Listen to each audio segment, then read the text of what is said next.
पुराणों में वर्णित है कि एक समय सभी देवताओं के बीच ये चर्चा छिड़ गई, त्रिदेवों में सबसे श्रेष्ठ कौन, ब्रह्मा, विष्णु या महेश।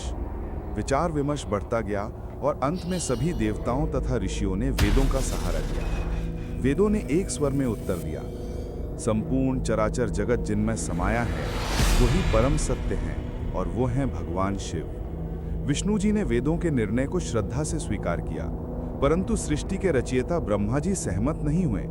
उनके भीतर अहंकार जाग उठा। वे अपने पंचमुख से शिव के स्वरूप और उनके गणों की वेशभूषा का उपहास करने लगे। ब्रह्मा का ये अहंकार और शिव निंदा सुनकर भगवान शिव का क्रोध प्रचंड हो उठा। उनका रौद्र तेज इतना भयानक था कि उसे धारण करना सृष्टि के लिए असंभव था।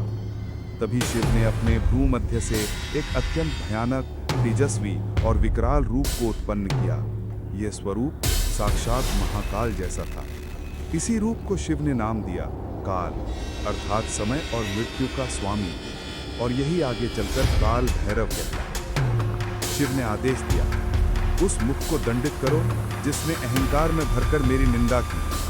आज्ञा मिलते ही काल भैरव ने बिना किसी विलंब के ब्रह्मा के 5वें मुख को धड़ से अलग कर दिया। ब्रह्मा का अहंकार भस्म हो गया और वे 5 से 4 मुख वाले हो गए। लेकिन एक देवता का सिर काटने का परिणाम तुरंत मिला। काल भैरव पर ब्रह्महत्या का पाप लग गया।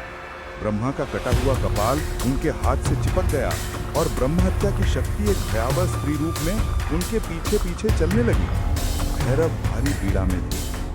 भगवान शिव ने उन्हें आदेश दिया, तीनों लोकों का भ्रमण करो, जब समय आएगा तब पाप से मुक्ति मिलेगी। काल भैरव दंडपानी रूप में भटकते रहे, पर कोई भी तीर्थ, कोई भी स्थान उन्हें शांत नहीं कर पाया। कपाल हाथ से चिपका रहा और ब्रह्महत्या की छाया उनका पीछा करती रही। अंततः वे पहुंचे भगवान शिव के परम प्रिय नगर काशी। जैसे ही काल भैरव काशी की सीमा में प्रवेश करते हैं, उनके हाथ से कपाल स्वतः गिर जाता है और ब्रह्महत्या की शक्ति पाताल में विलीन हो जाती है। जिस स्थान पर कपाल गिरा वो आज कपाल मोचन तीर्थ कहलाता है। यहीं काल भैरव को उनके पापों से पूर्ण मुक्ति मिली। शिव प्रकट हुए और प्रसन्न होकर वरदान दिया, अब से तुम इसी काशी के कोतवाल रहोगे।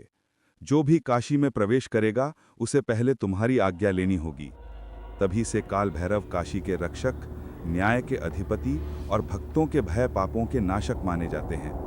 जो भी उनकी आराधना करता है वो काल अर्थात समय और मृत्यु के भय से मुक्त हो जाता है।